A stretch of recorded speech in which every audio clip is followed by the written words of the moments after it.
رابطہ استوار کرنے کی کوشش نہیں کی، بلکہ اسٹیبلشمنٹ کو یوز کرنے کی کوشش میں رہے کہ اسمبلی میں ارکانوں کی تعداد پوری ہو جائے، ووٹ آف کانفیڈنس میں اسٹیبلشمنٹ ساتھ دے دے، ہر چیز میں اسٹیبلشمنٹ کی طرف دیکھا، جو پی ٹی آئی کی ایک سیاسی غلطی تھی کہ ان کو سیاست جو ہے سیاسی جماعتوں کو مل کے کرنی چاہیے، نہ کہ وہ اور کسی اور کا سہارا لینے کی کوشش کریں. اور جب وہ سہارا چھن گیا، کہ وہ سہارا was not available any more, اور انہوں نے نیوٹرل ہونے کا عندیہ دیا، تو پی ٹی آئی نے اس کا بہت زیادہ پی ٹی آئی نے اس کے اوپر احتجاج کیا، اور پی ٹی آئی اس احتجاج کے نتیجے میں 9 مئی بھی ہوا، اور اس کے بعد اور بھی کئی چیزیں ہوئیں.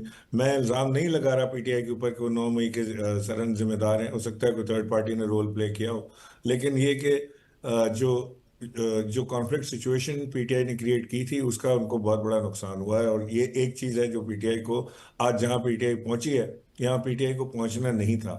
انتخابات اگر ہمیں حکومت سے ہٹایا گیا تھا، انتخابات سامنے تھے، پی ٹی آئی سب سے پاپولر جماعت تھی، انتخابات تو ہونے ہی ہونے تھے، 2-4 مہینے آگے پیچھے ہوتے لیکن انتخابات اپنے ٹائم پر ہو جاتے، اور پی ٹی آئی کو اس کا ایڈوانٹیج بھی تھا. لیکن انفارچونیٹلی وہ ایک بہت بڑا موقع ضائع ہوا، اور آج پی ٹی آئی جس سچویشن میں، ایک بہت ڈیفیکلٹ سچویشن میں ہے، اس میں سے نکلنا پی ٹی آئی کے لیے اس وقت جو نظر آ رہا ہے وہ تقریباً ناممکن نظر آ رہا ہے.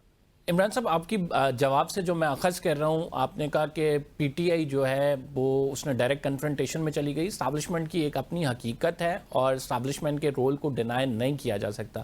دیٹ مینس عمران خان صاحب جو موقف لے کے چل رہے ہیں کہ میں کبھی ڈیل نہیں کروں گا، میں کبھی نہیں جھکوں گا، تو از اٹ پاسبل کہ یہ موقف رکھتے ہوئے عمران خان صاحب کی پارٹی واپس برسر اقتدار آ جائے، یا پھر یہ صرف ایک خیال ہے، ایک خواب ہے؟ دیکھیں، عمران خان صاحب خود کئی بار متعدد بار یہ کہہ چکے ہیں کہ میں اسٹیبلشمنٹ سے بات کرنے کے لیے تیار ہوں، میں ڈائریکٹ بات کروں گا، میں وایا میڈیا یعنی کسی سیاسی جماعت کے through, P M L N کے تھرو ہرگز بات نہیں کروں گا، لیکن وہ ڈائریکٹ بات کرنے کے لیے تیار ہیں. تو اگر وہ بات کرنے کے لیے تیار ہیں تو اس بات چیت میں کیا بات ہوگی، اس میں کیا ایسی چیز ہوگی نئی کہ جی ہمیں پتہ لگے کہ جی اس بات چیت کے ذریعے یہ نتیجہ اس کا نکلا ہے. بہرکیف پی ٹی آئی کو ظاہر ہے کہ اس وقت ضرورت ہے، ان کو اسٹیبلشمنٹ سے اپنے رابطے استوار کرنے کی، پی ٹی آئی کو ضرورت ہے سیاسی جماعتوں کے ساتھ رابطے استوار کرنے کی. نفع نقصان تو جو ہونا تھا ہو گیا. اب پی ٹی آئی اس میں سے کوئی بہتری کا راستہ ڈھونڈے، کوئی فلاح کا راستہ ڈھونڈے، اپنے ورکرز کے لیے بھی آسانی کرے، اپنے لیڈرز کے لیے بھی آسانی کرے. لیڈرشپ تو پی ٹی آئی میں رہی نہیں. اب پی ٹی آئی میں جو اس وقت لیڈرشپ ہے وہ تو ساری کی ساری یا تو کمپرومائز ہے یا وہ ان ایکسپیرینسڈ ہے، اور دونوں صورتوں میں پی ٹی آئی کو اس طرح نقصان ہوا ہے. لیکن عمران صاحب، اس تمام معاملے میں ایک بات یہ بھی تو ہے نا کہ آج اسٹیبلشمنٹ اس موڈ میں ہے کہ right now he will sit with P T I. ہم اگر کرنٹ سینیریو دیکھیں، اوول آفس میں فیلڈ مارشل کا جانا، وہاں سے ایک انڈورسمنٹ ملنا، اس کے بعد پاکستان کے حالات کو دیکھیں، اوور آل انٹرنیشنل سینیریوز کو دیکھیں، جس طرح سے جنگیں ہوئی ہوئی ہیں، ڈو یو تھنک کہ اسٹیبلشمنٹ بیٹھے گی پی ٹی آئی کے ساتھ بات کرے گی، ہاں بھائی تمہارے کیا مسائل ہیں، ہم حل کرتے ہیں؟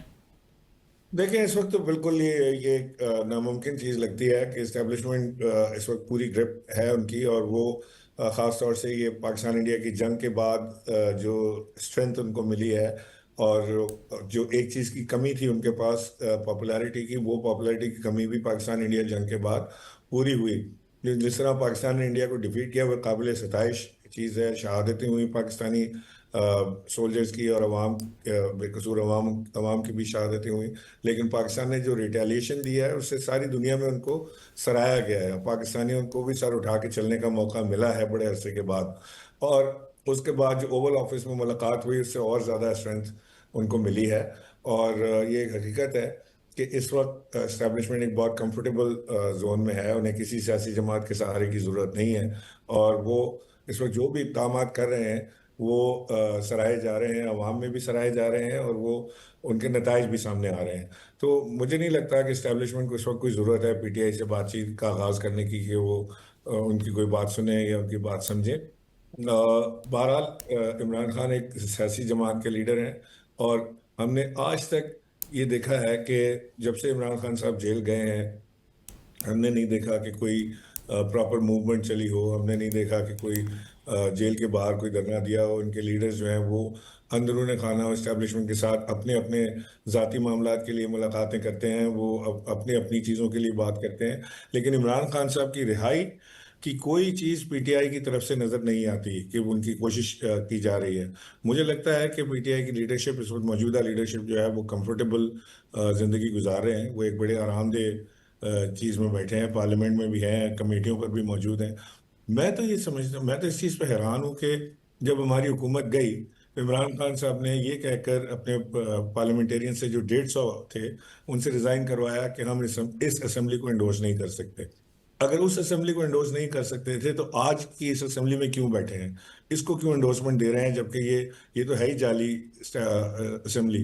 وہ اسمبلی تو وہ تھی جس سے تحریک انصاف الیکٹ ہو کے آئی تھی, جس سے عمران خان وزیر اعظم بنے تھے, اس کو چھوڑ دیا. تو شاید تو سر آج اپنی غلطی سے کچھ سیکھ لیا ہو پھر خان صاحب نے.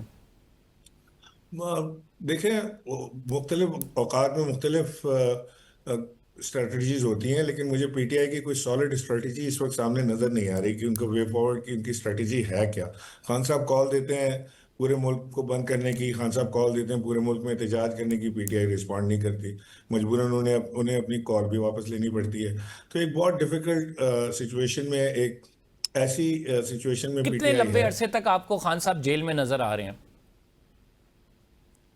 اور میری دعا ہے کہ وہ جلد جلد رہا ہو کر آئیں, لیکن مجھے فی الحال کوئی ایسے حالات نظر نہیں آ رہے, کیونکہ ان کے کیسز بھی نہیں چل رہا ہے. ان کے جو فیوریٹ وکلا ہیں وہ کیسز چلانے سے بھی قاصر ہیں, وہ ڈیٹس بھی ان کو نہیں مل رہی. وہ خود کوئی لندن چلا جاتا ہے, کوئی جرمنی چلا جاتا ہے, کوئی یہاں پہ ہوتے ہیں تو وہ کیس نہیں لگتا. تو وہ بھی کوئی اس محاذ پہ بھی کوئی کامیابی مجھے ہوتی نظر نہیں آ رہی فی الحال. پارٹی کو یہاں تک پہنچانے میں آپ کیا سمجھتے ہیں کون سب سے زیادہ قصوروار ہے, عمران خان صاحب خود یا ان کی ٹیم؟ نہیں, دیکھیں, پارٹی یہاں تک پہنچی ہے تو میں سمجھتا ہوں کہ اس اسٹریٹجی کے تحت پہنچی ہے کہ جب انہوں نے, میں نے اگین آپ سے کہا کہ وہ جو کانفلکٹ سچویشن اسٹیبلشمنٹ کے ساتھ ہوئی اس میں پہنچی ہے. اب وہ اس فیصلے میں کون کون شامل تھا یا نہیں تھا یہ مجھے اس کا علم نہیں, کیونکہ کم از کم ان میٹنگز کے اندر میں موجود نہیں تھا جہاں پر یہ فیصلے ہوئے یا یہ ساری چیزیں ہوئیں. تو وہ کچھ چند 3 4 5 لوگ ہوں گے جنہوں نے مل کے یہ فیصلہ کیا ہوگا. بہرحال اس میں ہم لوگ جو ابھی آپ کے سامنے موجود ہیں, میں ہوں, علی زیدی ہے یا اسد عمر ہیں یا اور دیگر دوست ہیں جو اس کے اندر شامل نہیں تھے. تو ظاہر ہے کہ ہم وہ لوگ ہیں جو ہم اس کے فیور میں بھی نہیں تھے کبھی بھی. اگر ہم سے بات بھی کی جاتی تو شاید یہ بات پہلے سے سمجھ آ گئی ہوگی کہ یہ لوگ اس قابل نہیں ہے یا اس فیور میں نہیں ہے کہ یہ کام کریں گے.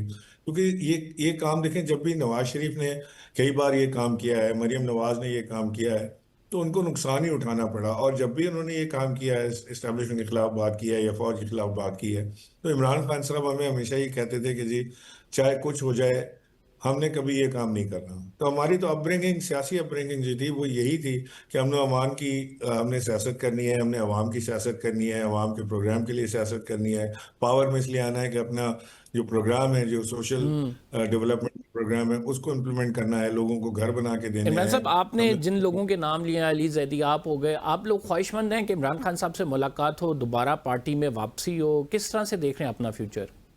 دیکھیں, کم از کم میں اپنے بارے میں تو کہہ سکتا ہوں کہ میری خواہش ہے کہ میری عمران خان صاحب سے ملاقات ہو, اور واپسی یا نہ واپسی کا فیصلہ تو عمران خان صاحب کریں گے. لیکن یہ میری خواہش ضرور ہے کہ میری ان سے ملاقات ہو, کہ میری ان سے پرسنل لیول پہ بھی ایک ان کے ساتھ میری بڑی اچھی دوستی ہے. وہ 1993 سے میں افیلیٹڈ ہوں خان صاحب کے ساتھ. اس وقت تحریک انصاف کا قیام بھی نہیں تھا. شوکت خانم کے لیے فنڈ ریزنگ میں خان صاحب کی ٹیم کے ساتھ جڑا, پھر خان صاحب کا کانفیڈنٹ بن گیا. پھر وہ خان صاحب میرے گھر پہ رہتے رہے, جب بھی کراچی آتے تھے تو used to stay at my house, اور بڑا ٹرسٹ کرتے تھے ہمارے اوپر. ہمیں تو بڑی مجبوری میں پارٹی چھوڑنا پڑی, لیکن بات یہ ہے کہ اگر یہ چوائس یہ دی جائے کہ جی یا تو اسٹیبلشمنٹ کے ساتھ ٹکراؤ کی سیاست ہو یا پھر پارٹی چھوڑ دیں, تو شاید ہمارے لیے بڑا مشکل ہوگا پارٹی میں رہنا.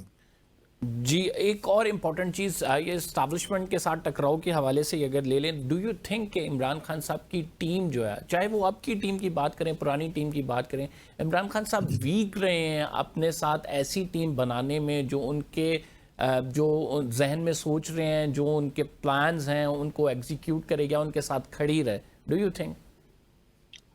I would not say so, because ظاہر ہے کہ جو لوگ جن کے اندر کیپیسٹی خان صاحب کو نظر آتی ہے, دیکھیں جب دھرنا تھا تو اس دھرنے میں ٹیم کے فرنٹ رنرز ممبرز میں سے ہم لوگ سارے موجود ہوتے تھے. ہم وہاں ہوتے تھے اور ہم اس دھرنے کے بھی آپ سمجھے روئے رواں تھے, اور ہم ساری چیزیں مینیج کر رہے تھے. پاپولیرٹی خان صاحب کی تھی, لیکن ظاہر ہے اس کے پیچھے ایک بہت بڑی مینجمنٹ ٹیم چاہیے تھی جو ہم لوگوں پر مشتمل تھی. پھر اس کے بعد جب یہ سمجھ لیں کہ 2013 کے انتخابات اور 2018 کے انتخابات میں عمران خان صاحب کی پاپولرٹی تقریباً برابر تھی. عمران خان صاحب 2013 میں بھی اتنے ہی پاپولر تھے جتنے 2018 میں پاپولر تھے, لیکن 18 میں حکومت بنی, اور حکومت بنانے میں بھی ایک بڑی ٹیم کار فرما تھی جس نے انڈیپینڈنس کو جوائن کروایا, جس نے حکومت کی قیام کے اندر کوششیں کی, جس نے بہت محنت کی اس کے اندر کہ کسی طرح طریق انصاف کی حکومت بنے, کیونکہ ہمارے پاس سمپل میجورٹی نہیں تھی, ہمارے پاس ممبر شارٹ تھے. تو ہم نے وہ مارکا بھی سر کیا, پھر حکومت بن گئی. حکومت چلانے میں بھی ہم سارے بڑے فرنٹ رنرز تھے. آپ کو پتہ ہے اسد عمر صاحب فائنانس منسٹر تھے, پھر پی این ڈی منسٹر بنے, علی زیدی کے پاس بڑی امپورٹنٹ منسٹری تھی میری ٹائم افیئرس کی, میرے پاس گورنرشپ تھی, عارف الوی کراچی سے صدر منتخب ہوئے. وہ ساری یہ کراچی کی ٹیم جو تھی یہ بڑی انٹیکٹ اور بڑی کلوز نیٹنگ کے ساتھ عمران خان صاحب کے ساتھ جڑی رہی اور وہ کام کرتے رہے. بٹ جب ہماری حکومت ہٹی تو اس کے بعد حالات چینج ہو گئے, پھر ڈیسیجنز ڈفرینٹ ٹیم کے ہاتھ میں آ گئے. شاید ہمیں اس قابل نہیں سمجھا گیا کہ ان سے مزید کام لیا جائے, تو ہم لوگ تھوڑے پیچھے ہو گئے اور ڈفرینٹ ٹیم کام کر رہی تھی. اور وہ اس ٹیم کا مطلب میں کریڈٹ نہیں لینا چاہتا کہ ہماری وجہ سے کوئی بڑی چیز ہوئی, ہم نہیں ہوتے تو شاید دوسرے لوگ ہوتے یہ کام کرنے کے لیے, لیکن جس ٹیم پہ ریلائی کیا گیا وہ ٹیم جو ہے وہ ڈیلیور نہیں کر سکی, اور وہ نظر بھی آ رہا تھا کہ وہ ٹیم ڈیلیور نہیں کر پائے گی. ٹھیک, اس عمران اسماعیل صاحب very valuable addition to this show. بہت شکریہ آپ کا. ناظرین, پروگرام میں ہم ایک چھوٹا سا we will be right back after this short break. Fawad Chaudhry صاحب ہمیں جوائن کریں گے, آپ کہیں مت جائیں.